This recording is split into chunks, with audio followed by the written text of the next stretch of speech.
Me chamo Ivelisse Tereza e faço plástica ocular.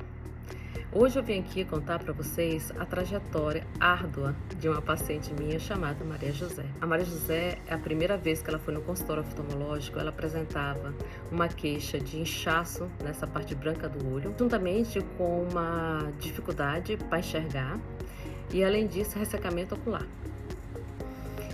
No exame, do médico, foi observado que realmente essa hiperemia conjuntival, esse ressecamento ocular, esse edema de conjuntiva. E foi prescrita para ela um corticóide de baixa dosagem e lágrima artificial. O corticóide foi prescrito na forma de colírio também.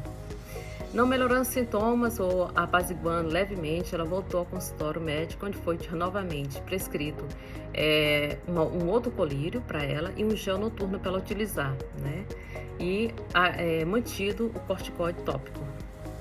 Melhorou um pouco o quadro clínico da paciente, e mais 3 meses depois ela voltou ao consultório relatando que apresentava um aumento do olho, achava que os olhos tinham crescido, uma vez que era simétrico esse aumento do tamanho, digamos assim, do globo ocular. Não existia uma assimetria entre os dois olhos. Foi prescrito somente óculos, lubrificante, encaminhada de novamente, feito o exame oftalmológico completo, e encaminhada a paciente de volta para casa, 3, 4 meses depois, um olho ficou maior do que o outro. E ela começou a apresentar restrição da motilidade ocular desse olho, um estrabismo. Então, de volta a esse consultório oftalmológico, já se passaram aí uns 6, 7 meses, ela foi encaminhada para um colega meu que faz estrabismo, Esse colega, ao observar que ela era mulher de meia idade e apresentava estrabismo restritivo, pediu uma tomografia e também os exames o perfil da tireoide, T3, T4, SH, TRAB, antitireoglobulina e antiperoxidase. E o diagnóstico veio como sendo um paciente com DOT, ele chegou a essa conclusão, porém com hipotireoidismo, uma vez que apresentava somente os anticorpos alterados e também com aumento do ventre muscular característicos, que é o aumento principalmente do reto medial. E começamos então a fazer a avaliação inicial dela, da Maria José, e já foi observado uma neuropatia óptica, observando através de um exame chamado tomografia de coerência óptica, que a paciente apresentava alterações nessa fibra do nervo óptico. Foi solicitado também um mapeamento de retina, campo de visão, que apresentava alterações características também da DOT, no caso dela com eutiroidismo. Maria José então foi caminhada para realizar a corticoterapia. Durante o tratamento com corticoterapia, a Maria José piorou, ela já tinha diabetes, porém piorou, descompensou, de modo que a gente teve que suspender o corticoide e fazer o uso da radioterapia em dose anti-inflamatória. Bom, Maria José fez vários procedimentos cirúrgicos, fez as complicações relacionadas à DOT.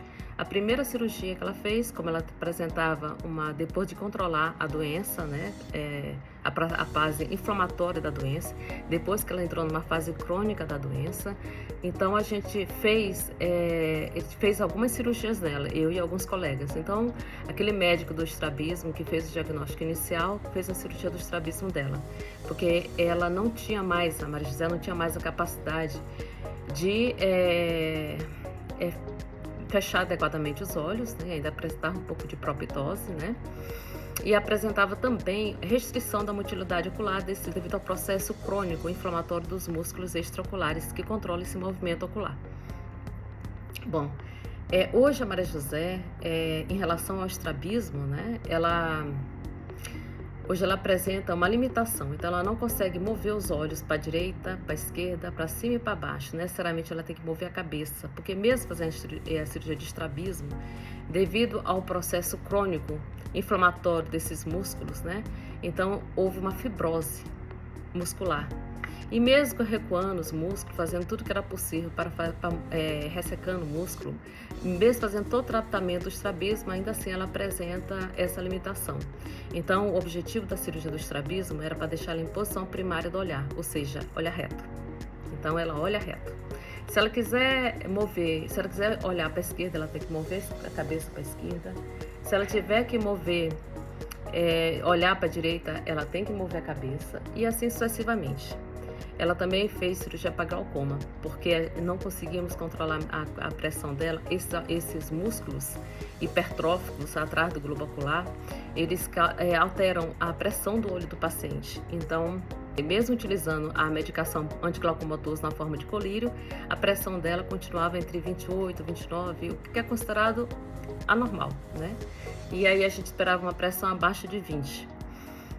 Ela fez então cirurgia para glaucoma. Além disso, fez cirurgia de catarata, teve que fazer uma cirurgia na órbita. Como ela tinha uma proptose acentuada, assimétrica, mais à direita, mais acentuada, a gente não poderia deixar esse olho sem uma boa lubrificação, ser fechado adequadamente. Então, realizamos a cirurgia de descompressão de órbita. Então, eu estou aqui para contar para vocês essa trajetória que poderia ser... A gente tem que ser um pouco esperto, né, em relação à doença de Graves associada com o eutiroidismo, né, ou seja, quando a tireoide não manifesta as características relacionadas à manifestação sistêmica dessa doença, né? Então, o paciente não vai apresentar sudorese intensa, perda de peso, perda ponderal, né? Não vai apresentar... quebra de unha, cabelo, e não vai apresentar isso, né? Porque na realidade, hoje a doença da tireoide é considerada uma doença autoimune. Então você pode ter uma tireoide com os hormônios normal, porém com anticorpos alterados. Se lá no início, talvez, a gente tivesse pego uma foto, acreditado mais na paciente, né? Às vezes fica difícil a gente diagnosticar, porque às vezes fica simétrico, né, a proptose. Mas acreditar na história do paciente, se ele está dizendo para ti que acha que aumentou o globo ocular, pegar uma foto antiga, e hoje fica muito fácil, né, porque tem o Facebook, tem o Instagram e múltiplas redes sociais, em que você pode ver álbum de família, álbum de casamento, foto com o primeiro filho, né, então o segundo filho, né. Enfim, hoje tem várias formas de você constatar esse aumento da fenda palpebral, essa proptose, né, da parte do paciente. E além disso, né, sempre desconfiar em um paciente com edema, hiperemia conjuntival, que está sempre no teu consultório com diagnósticos múltiplos de olho seco, conjuntivite, mas que conjuntivite é essa que não passa nunca, né? Que olho seco é esse que mesmo você fazendo todo o tratamento necessário, não passa nunca? Então, vamos ser curiosos, né? Eu sei que às vezes a gente está no consultório, né?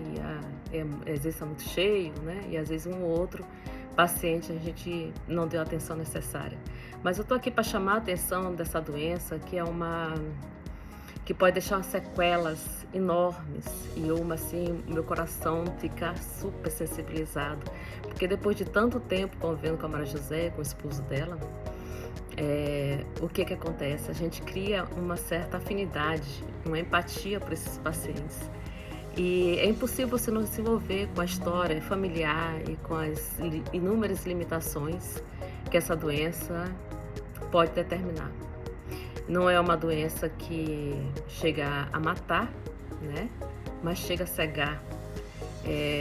Essa é a história da Maria José, mas tem tantas outras pacientes, às vezes, que vêm de uma outra região do país, né, mais carente de médicos, né, que quando chega aqui para mim, eles chegam com a finalidade de fazer um transplante de olho, né, porque às vezes eles confundem o transplante de córnea com o transplante de olho e não tá mais enxergando nada, às vezes só tá vendo a luz ou tá conta dedos, só enxerga assim os dedos a 10, 15 centímetros, de modo que não tem mais nada que se possa fazer. Então, sejamos curiosos em relação a essa doença. Estou aqui para alertá-los que existem profissionais que estão junto de vocês, né, que vão acolher esses pacientes da melhor forma possível, tá? Um grande abraço.